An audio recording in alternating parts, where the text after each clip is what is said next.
طرح اس کو گزارنا چاہیے؟ نمبر ایک بس اس کو پر رکھیے، بالکل ٹھیک ہے۔ مہینے تو دیکھیں نا 12 ہی اللہ کے، مگر محرم کو حضور نے یہ اہمیت دی، پہلے اشاعت کا واقعہ 60 سال بعد پیش آیا۔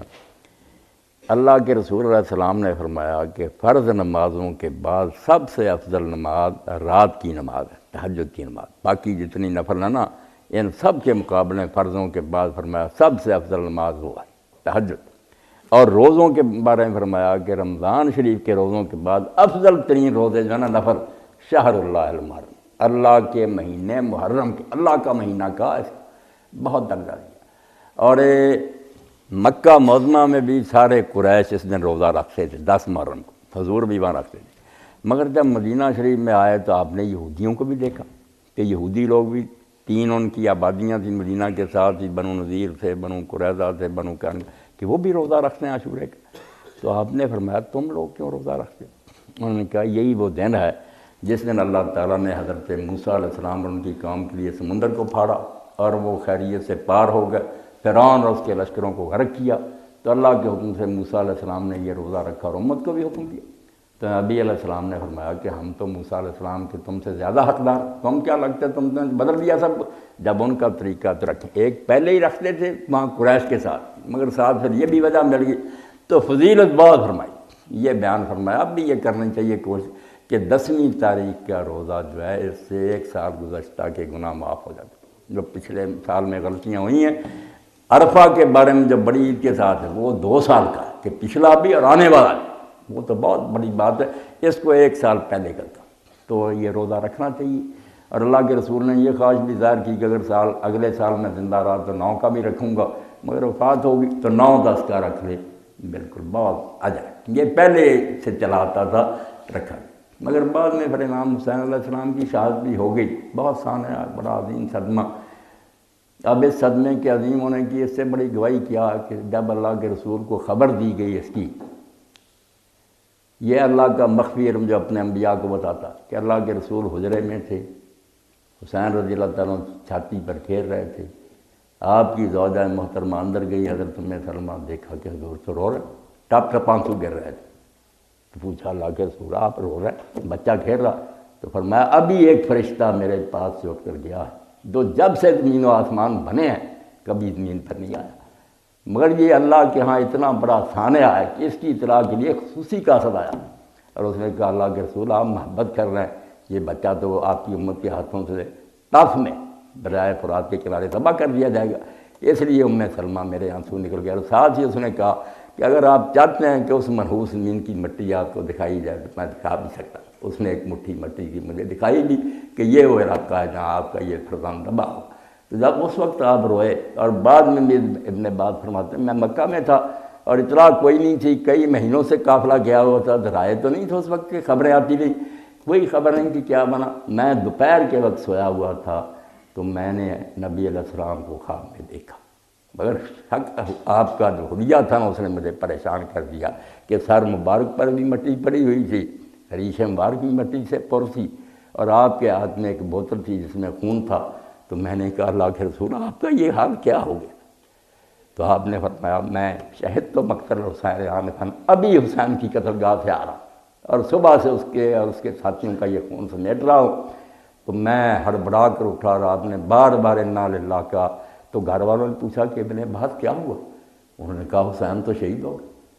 انہوں نے کہا آپ کو کیا خبر؟ انہوں نے کہا یار میں نے رسول اللہ کو ابھی دیکھا، اس حلیہ میں دیکھا اور نوٹ کر لیا وہ وقت۔ اب حدیث پاک میں آتا کہ جب قافلہ بیچارہ لٹا پھرا کئی مہینے بعد آیا، عین وہی وقت تھا دوپہر کا جب ابن عباس یہ خواب دیکھ رہے تھے، اس وقت حضور پر یہ گزر رہی تھی۔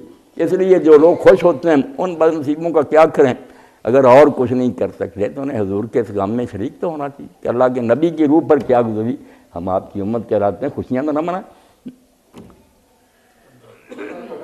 یہ ہے کہ لوگوں کا معمول دیکھا ہے کہ قبرستانوں میں بہت زیادہ عورتیں اور مرد حضرات اکٹھے ہی محرم کو قبروں کی صفائی وغیرہ کرتے ہیں، تو کیا یہ اس طرح کرنا جائز ہے؟ قبروں کی خبر گیری تو میرے بھائی ہونی چاہیے، نہ قبروں کو پوجنا ہی درست ہے کہ افراد تو وہ حد سے بڑھ جانا کہ پختہ بنائی جائیں سجدے کی، اور ایک یہ ہے کہ بالکل ان کو تباہی ہونے دیا جائے، یہ بھی کوئی بات نہیں۔ آپ نے خود کنکریاں بچھائیں قبروں پر کہ یہ بچی رہیں، اور حضرت عثمان بن مظعون کی قبر کے سرانے پتھر بھی رکھا۔ عثمان بن عفان تو بعد میں خلیفہ شہید ہوئے، یہ آپ کے زمانے میں حضرت عمر رضی اللہ عنہ کے یہ سالے تھے اور ابن عمر کے ماموں تھے۔ عثمان بن مظعون پہلا ہے یہ مہاجر صحابی جو فوت ہوا۔ تو قبروں کی یادگاری تو قائم رکھنی چاہیے، مگر اس کے لیے یہ ہے کہ دن کہ صرف محرم کے دنوں میں یہ سوچنا اور مردوں عورتوں کا جم کٹا، اس سے ایک نیک کام بھی خراب ہو گیا۔ اب بے پردگی ہو گئی، مرد عورت اکٹھے ہوتے ہیں، کئی شرارتیں جنم لیتی ہیں۔ تو عورتوں کو چاہیے کہ اگر وہ قبرستان جانا چاہے، حرام نہیں جا سکتی ہیں۔ اماں بھی گئی تھی اپنے بھائی عبد الرحمن کی قبر پر، لوگوں نے کہا عورتوں کو تو منع فرمایا، یہ پہلے کی بات ہے، حضور نے ہمیں اجازت دیتی، مگر پردے کا خیال کر کے تنہا کبھی جائیں تو صبر سے دعا کر کے آ جائیں، اور مردوں کا جب وہاں جم کٹا پھر نہیں جانا چاہیے۔ تو قبروں کا آگے پیچھے چاہیے کہ لوگ لپائی بھی کریں، ان پر کنکریاں بچھائیں، کوئی بات نہیں، نشانی بھی کوئی رکھ دیں نا وہاں تو اچھی بات ہے۔ بڑا ہوتا قبرستان پتہ ہی نہیں چلتا کہ ہمارے بڑے کی قبر کا۔ سوال یہ ہے کہ اگر ایک آدمی نے کسی نے کوئی قتل کیا ہے یا کوئی جرم اس سے سرزد ہوا ہے، لیکن وہ سزا سے بچ جاتا ہے کیونکہ اس نے بہت اچھا وکیل کیا ہوا ہے، تو کیا وہ مجرم جو ہے وہ ساری عمر آزادی سے پھرتا رہتا ہے؟ تو کیا وہ اللہ کے ہاں اس کی پکڑ ہوگی کہ نہیں؟ کیونکہ وہ اس دنیاوی جو قانون ہے اس سے تو بچ گیا، باعزت بری ہو گیا، تو اس کے لیے کیا ہے کہ وہ کیا کرے؟ بہت اچھا سوال ہے، اور یہی صورتحال جو ہے نا اس بات پر انسان کو مجبور کر دیتی ہے، جیسے ڈاکٹر صاحب بھی شروع میں فرما رہے تھے کہ مرنا اور بعد میں اٹھنا، حساب ہونا۔ اگر اس بات درمیان سے ہم ختم کر دیں نا ایمان بالآخرت کو، تو دنیا کے معاملے کی کوئی سمجھ نہیں آتی کہ یہ دنیا اللہ نے اندھیر نگری کیوں پیدا کی ہے کہ کوئی قتل کر کے دندناتا پھر رہا ہے، کوئی بیوہ کا اس کی بچی کا جہیز لوٹ کر چلا گیا، کسی نے بیوہ کا پلا ہوا جوان بچہ مار دیا اور کچھ نہ بنا۔ تو اگر یہ انصاف نہیں ہونا کسی دن، تو اس سے بہتر عقیدہ دہریت کا، سرے سے مانے کہ اس دنیا کا کوئی خدا نہیں، یہ اس سے بہتر ہے کہ خدا کو مان کر یہ کفر بکے کہ وہ خدا تماشا دیکھتا رہے گا اور کسی دن انصاف نہیں کرے گا۔ اسی لیے اللہ نے قرآن میں میرے عزیز آخرت کے انکار کو اللہ کا کفر قرار دیا کہ یہ تو مجھے نہ ماننے والی بات ہے، میں ایسا خدا ہوں کہ اپنی دنیا کو دیکھتا رہوں اور آرام سے بیٹھا رہوں۔ اس لیے اللہ تعالیٰ فرماتا فَنَجْعَلُ الْمُسْلِمِينَ كَالْمُجْرِمِينَ، عقل کی بات کرو کہ حکم ماننے والے اور نافرمان برابر ہی ہو جائیں گے، مر گر مٹی ہوگا، نیکوں کو کوئی انعام نہ ملا، بروں کو کوئی سزا نہ ملی۔ مَا لَكُمْ، اللہ فرماتا تمہیں کیا ہو گیا، تمہاری مت ماری گئی، کیفَ تحکمون، کیسی بکواس کرتے رہتے ہو، عقل کی بات کرو۔ اتنا ظلم خدا کی سلطنت میں اور اللہ تعالیٰ کبھی انصاف ہی نہ کرے۔ ڈاکوؤں کو بھی جب پیش آتے ہیں نا کوئی، ان کو یہ تکلیف ہوتا ہے، پھر مانتے ہیں کہ انصاف ہونا چاہیے۔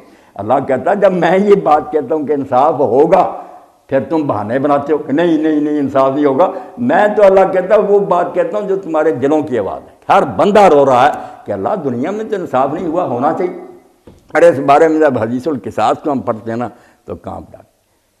آپ نے فرمایا جب بالکل فیصلہ ہو جائے گا کہ یہ لوگ جنت میں چلے جائیں، انہوں نے نمازیں پڑھی، روزے، پرصراط پر ہوں گے تو مظلوم کھڑے ہو جائیں گے، وہ کہیں گے اللہ نمازیں روزے ٹھیک ہے، مجھے گالیاں دی تھیں، میرا مال اس نے ہڑپ کیا تھا، میرے ساتھ یہ زیادتی کی تھی، اس کا کوئی انصاف نہیں ہوا، تیرا عدل کہاں گیا؟